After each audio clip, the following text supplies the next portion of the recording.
Hey everyone, this is the Life Doctor here, and I am trying to put on a brave face for you because I am sick. Actually, my entire family is sick. That's why you may not have seen me this week as often as you are accustomed to seeing me.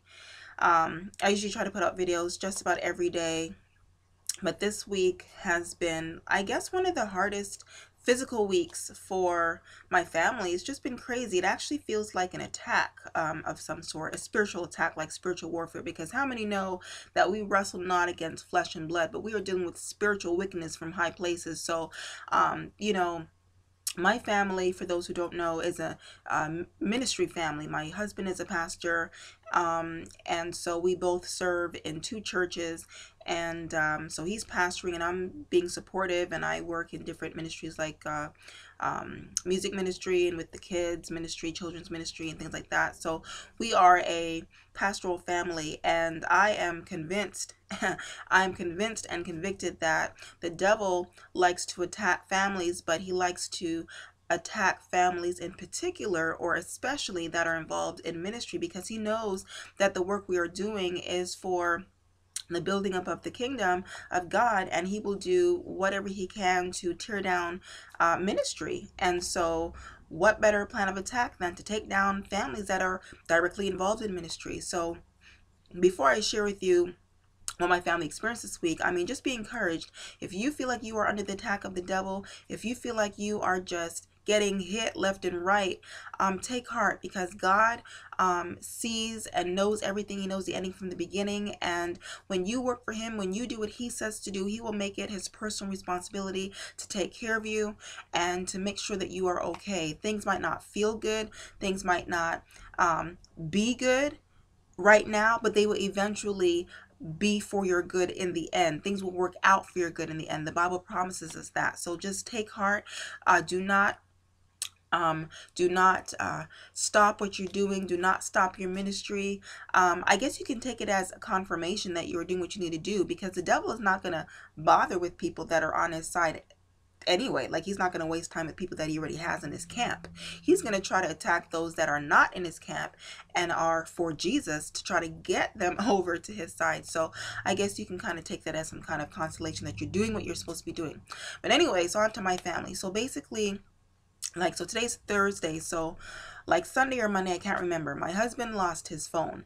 And for many of you, you already know that when you lose your phone, it's kind of like the world is coming to an end, because not just because you're attached to your phone, but because you have your life in your phone. You have all your contacts, you have your calendar, you know, things are synced up with your phone. And so basically, if you don't have your phone, you have your GPS, everything. I mean, it's just all on your phone. So he couldn't find his phone. And so that was kind of a panic, because like, oh my goodness. And plus, being that he's a pastor, he needs to be able to be in contact with his parishioners and they with him. So that's a major issue. So he thought maybe that he lost the phone while he was shoveling snow, because out here where we are, it was really, really bad earlier this week. And actually had like a little bit of a snowstorm, and so he had to shovel his way into the garage. Okay, so he thought maybe the phone fell out, and so I was like, well, if it fell out in that snow, then it's a goner. So anyway, so lost his phone, and then after that, still hasn't found it, by the way. And after that, his computer crashed. Now he has an Apple, so you know, you can take it into the Apple store, get it looked at, whatever. So his computer crashed, and that's another catastrophe, because that, again, that's his life. So his phone stuff is hooked up to his computer, like it's all synced up, and he has his calendar and stuff to do, and da da da da. So that's a problem. So he goes to the Apple store and he gets like a temporary computer. He gets a new computer, basically. I want you to know that that computer crashed. Yes, the new computer that he got for $1,200, okay, that computer crashed as well. I'm like, okay, the devil's mad at us for some reason. And what's so significant about that is because this upcoming weekend is going to be a special day at our church. And so we're going to have a lot of visitors, a lot of guests, and so forth and so on. And so it's really not that every other Sabbath isn't important, but this is going to be an extra special weekend, because again, we're highlighting coming out of our 40 days of prayer that the church has been going through. So it's going to be a high day, and you want to be on your game and on top of stuff, and you know. Okay, so phone missing, both computers have crashed. Okay. So then Tuesday, oh, and the kids are sick. The kids have colds, whatnot, little girls throwing up and stuff. Okay. That's bad, but it's not that bad because kids get sick. All right, cool. Now, mind you, my 4-year-old son has a Sesame Street live trip that he's supposed to be going on Wednesday, which was yesterday, that he had been looking forward to for a super long time. We're all pumped. We're excited. Great. So now my baby girl, she was supposed to be coming with us as well, but my husband and I decided, like, she's too sick to go because she had a fever and all that. So I'm just going to take the son with his class. Okay, fine. So now Tuesday, we have dinner. My son eats, everybody eats. Now, my husband made haystacks and it was really, really good. And so he gave some to my daughter and she spit it up immediately. So we were just like, oh, well, she had been spitting up and throwing up anyway. So that's just a function of her being sick. My son ate a really good helping. I ate a really good helping and my husband ate a really good helping. That Tuesday evening, I'm like, this food feels like it's right here. Like it's not going down. Like that's a problem. Like maybe. And so then I attributed it to just, I ate too much. I was hungry. I hadn't eaten very much that day. So I was like, okay, I'm about to eat now. So I was like, okay, I ate too much. But I was like, it's weird. It's not like I feel sick. Like something is wrong. You know what I'm saying? It's not just like you know what it feels like to be full. Or even like stuff like you ate too much, and then you know what it feels like when something's not quite right, like you feel sick, like a little bit of nausea but not really, it's just something's a little off. So I didn't tell my husband anything. I'm with my daughter who refuses to go to sleep. She's up trying to have a party at 2 o'clock in the morning, whatever.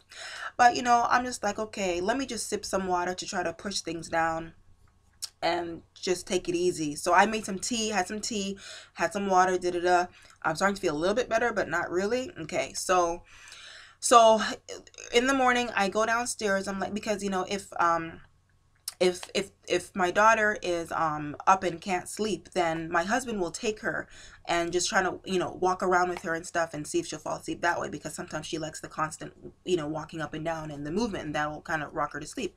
So I take my daughter to my husband, and he's like, I have something to tell you. Now, this is like 2, 3 o'clock in the morning. It might have been 4 o'clock in the morning. I don't remember. It was just early in the morning. I'm super tired. So I take my daughter to my husband, and he's like, I have something to tell you. I'm like, what? He's like, I've been up throwing up all night. I'm like, what? And so then I tell him, well, I've been feeling sick too. And I tell him what I've been experiencing. He's like, yeah, man, I don't know what it is. So he had been up throwing up all night. So I'm like, okay, look, I feel bad, but you feel worse, I'm sure, because I hadn't been throwing up. So I said, okay, I'll keep our daughter, and I got him a bucket and whatever, and I went back upstairs, whatever.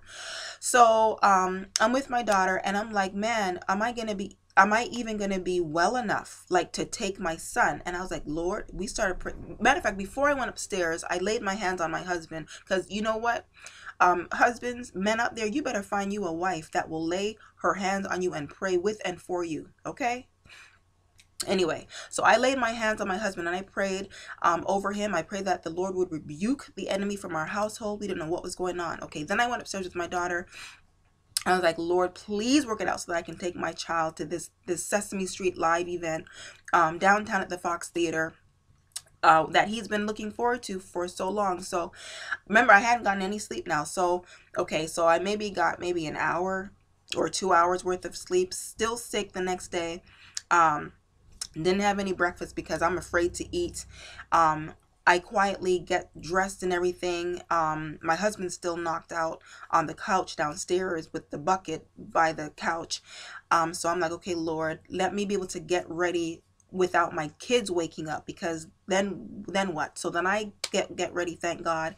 And then I have to wake up my husband to see about the baby so that I can, get the final touches done with my son, and then we can leave. Now, mind you, my husband still didn't find his phone. So I'm like, okay, let me leave my phone with my husband, because if something goes wrong, he needs to be able to call somebody, because he's with the baby and everything, and he's feeling really bad. So thankfully, I was able to take my son to his Sesame Street live event, and he had a blast. But unfortunately, I didn't think to take our regular camera because I always just take pictures with my phone.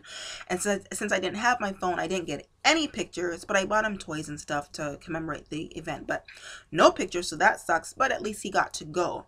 Meanwhile, I'm sick. Um I have body chills. I didn't know it then, but I had a fever. I had a headache. I just felt bad. I'm like, because listen, I thought that my husband and I had been poisoned, like food poisoned, because we all ate the same thing, but my son wasn't sick. But we had lettuce on our haystacks, but my son didn't. So we're like, okay, maybe there's some bacteria on the lettuce. I'm like, maybe we're food poisoned. But I'm like, thinking to myself, I'm like, is this what I've never been food poisoned before. So I'm like, boy, you get chills and stuff when you are poisoned with food. You get a fever, and this how you feel, man. So anyway, so get back home, and I'm like, this is insane. So get back home. My husband's feeling a little bit better. I take some pills. He's sleeping. I feel a little better. Da da da da. Still can't find his computer. I mean, his phone. Computer still crashed and all that. That was yesterday. So today, Thursday, um, you know, we're feeling much better. We're still not out of the woods. Appetite is still not what it should be. Still having issues. Da da da da. But, my son went to school. He's fine. My husband went and got the computer checked out. So he has another computer. Hopefully that will work. Still can't find his phone. But, why am I telling you all this? Oh, and I think the bottom line in terms of the whole stomach issue and cold issue, I think my husband and I caught our colds from our kids. But then the stomach thing is probably from the lettuce, because sometimes, like, it happens, and that's the only thing that we can kind of narrow it down to. But I just got a text from my girlfriend who lives in the area and asked me in her text, she was like, have you guys been sick with vomiting since Monday? And I'm like, yes. So I don't know if it's just something in the area. Anyway, I'm telling you this to say that even though my family, it feels like we're being attacked and targeted by the enemy, we are still pressing on. You know why? Because we are children of the Most High King.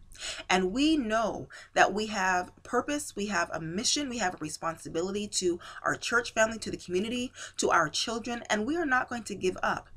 The devil doesn't know who he's messing with. He's messing with children of the Most High. And let me tell you something. The weakest Christian, the weakest child on his or her knees praying cannot be defeated. And so I started off by saying that we wrestle not against flesh and blood. But thankfully, we don't have to fight the battles ourselves. We have Christ fighting for us. So if we surround ourselves, which we are, and you know what? See, remember I told you we are at the tail end of the 40 days prayer process. And I believe the devil is mad because there have been some testimonies and some blessings going on as a result of going through this 40 days of prayer. And the devil's upset, but that's okay. That's okay. To me, this is just a foreshadowing of blessings to come. That's all. That's all. The Lord is allowing this kind of stuff for whatever divine purpose he's allowing it for. And that's his prerogative because he's God and he's God all by himself. He doesn't have to explain anything to us. We just have to make sure that we are obedient and doing what he has called us to do. So he has called my family to be Christians, to pray, and to be ready to suit up and be in battle with the Lord as our shield. So anyway, please be encouraged. If you are being attacked, if your ministry is being attacked, if your health is being attacked, if your family is being attacked, if your relationship is being attacked, please do not give up hope. Please stay in your word. Please stay on your knees and cry out to God, who has your back and will restore what the enemy has devoured. You will be blessed. You might not feel like you're being blessed, but you will be blessed. I don't know what your experience is going to be for ultimately. I don't know who your experience is going to bless, or if it's going to be a blessing just for you and your family, but it serves a purpose. All right, so this is the Life Doctor once again. And I hope that this has been a blessing for you. Please don't forget to rate, comment, and subscribe. It is absolutely free, and I will see you in the next video. Take care. Bye.